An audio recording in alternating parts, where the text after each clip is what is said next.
ఇదివరకే కొనుగోలు చేసిన కొనుగోలుదారుల వారి భూమిని ఆక్రమించారని, నకిలీ రిజిస్ట్రేషన్ పత్రాలను రద్దు చేసి మా భూమిని మాకు ఇప్పించండి తొట్టంమేడు మండలంకు చెందిన బాధితులు తెలియజేశారు. తొట్టంమేడు మండలం సాంబయ్యపాలెం గ్రామ పంచాయతీకి సంబంధించిన సర్వే నంబర్ 69లో 1993 సంవత్సరం నుంచి 2007 మధ్యలో 3 విడతలుగా దగ్గోలు పోలిరెడ్డి వారి కుమారులు అన్నపూర్ణమ్మకు సుమారు 3 ఎకరాల 22 సెంట్లు భూమి ఉండగా 3 ఎకరాల 72 సెంట్లు భూమిని అన్నపూర్ణమ్మకు విక్రయించడం జరిగింది. 3 ఎకరాల 72 సెంట్లు భూమిని 4 భాగాలుగా తొట్టంమేడు రిజిస్ట్రేషన్ కార్యాలయంలో కొనుగోలుదారులు పక్కాగా రిజిస్ట్రేషన్ చేసుకోవడం జరిగింది. అనంతరం కాలక్రమేణా కొనుగోలుదారులు అనుభవ నిమిత్తం వారి అవసరాల నిమిత్తం విక్రయించడం జరిగింది. సుమారు 3 ఎకరాల 22 సెంట్ల భూమిని 30 మంది దాకా ఫ్లాట్ల రూపంలో కొనుగోలు చేయడం జరిగింది. గతంలో మారిన రాజకీయ పరిణామాల నిమిత్తం రెవెన్యూ అధికారులు దగ్గోలు పోలిరెడ్డి కుమారుడు మునిరెడ్డి 3 ఎకరాల 22 సెంట్ల భూమిని దగ్గోలు వారసులుగా సాంబయ్యపల్లెం పద్మావతికి బహుమతిగా ఇచ్చినట్లు అక్రమంగా రెవెన్యూ రికార్డులో చేర్చడమైందని, ఇదివరకే కొనుగోలు చేసిన కొనుగోలుదారులు వారి భూమిని ఆక్రమించుకున్నారని బాధితులు తెలియజేశారు.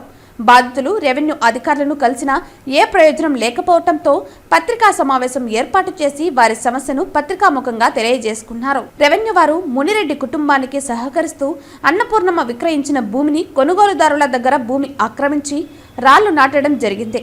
ప్రభుత్వం వారు సంబంధిత అధికారులు సర్వే నంబర్లోని నకిలీ రిజిస్ట్రేషన్ డాక్యుమెంట్స్ ని రద్దు చేసి బాధిత 30 కుటుంబాలకు న్యాయం చేయవలసిందిగా కోరారు.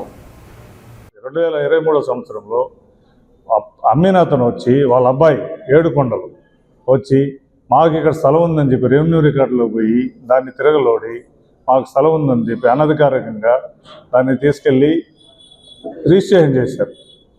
ఆ రిజిస్ట్రేషన్లో డాక్యుమెంట్లో కానీ అతను 3 ఎకరాల 22 సెంట్లో ఎవరెవరికి అమ్మింది మెన్షన్ చేస్తున్నాడు.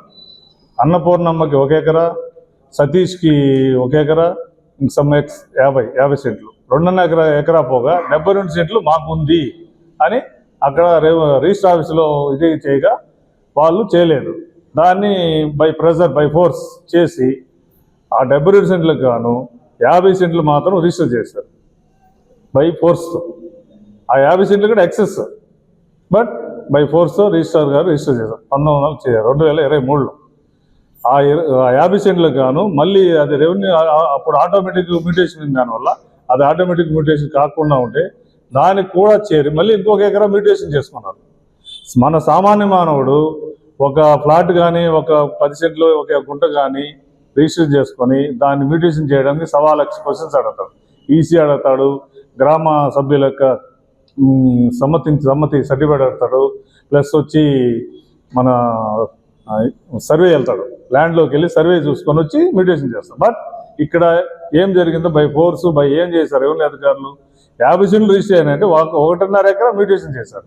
అదేం రెవెన్యూ డిపార్ట్మెంట్కి వెళ్తే రెస్పాన్స్ సరిగా ఉండదు. ఆల్రెడీ 30 సంవత్సరాలు మాకు రిజిస్టర్ కాబట్టి నువ్వు ఈసీ తీసుకొని రిజిస్టర్ చేయాలా, ఈసీలో చూసుకొని మ్యూటేషన్ చేయాలి కదా. కాబట్టి దీన్ని మనం రెవెన్యూ అధికారుల దగ్గర తీసుకెళ్ళాము, వాళ్ళు సర్వే చేస్తున్నారు, ప్లస్ వాళ్ళు దౌర్జన్యం చేస్తున్నారు. మేము ఫ్లాట్లో స్టోన్స్ వేసి ఉంటే ఆ స్టోన్స్ అన్ని ఎరగొట్టేశారు. దీన్ని ఆర్డీఓ గారు దృష్టికి తీసుకెళ్ళాము. ఆర్డీఓ గారు ప్రస్తుతానికి మాకు మీటింగ్ పెట్టి సమాచారం చేస్తానన్నారు. దీనికి అనుగుణంగా అతను 1 ఎకరా 50 సెంట్లు మ్యూటేషన్ చేసుకునింది అది రాంగ్, దాన్ని క్యాన్సిల్ చేయాలి. దానికి అనుగుణంగా ఇప్పుడు 30 మంది బాధితులు దానికి వాళ్ళు ఏదో పైసా కూడబెట్టి వాళ్ళు రిటైర్డ్ అయిన ఉద్యోగులు, ముసలి వాళ్ళు, కూలీ నాలు చేసుకొని వాళ్ళు దాన్ని ఫ్లాట్లు రిజిస్టర్ చేసుకున్నారు. ఇది గత 30 సంవత్సరాలు జరిగింది. వాడు అతని వల్ల 30 మంది ఇక్కడ బాధితులుగా తయారై ఉంటారు. దీన్ని మీ దృష్టికి తీసుకొస్తున్నాము. తోటంమేడు మండలం తంగేలపాలెం గ్రామం చైనూరు దినేష్ అని నేను సాంబయ్యపాలెం సర్వే గ్రూప్లో అన్నపూర్ణమ్మ దగ్గర ఒక ఫ్లాట్ కొన్నాను. ఆ ఫ్లాట్ మునిరెడ్డి అనే వాళ్ళు కబ్జా చేశారు. కబ్జా చేసిన దానివల్ల మేము వచ్చి మీడియాకి రెవెన్యూ వాళ్ళ దగ్గరికి వెళ్తే మాకు న్యాయం జరగలేదు. మీడియాకి ఇచ్చి మాకు తగు న్యాయం చేయమని కోరుకుంటున్నాను.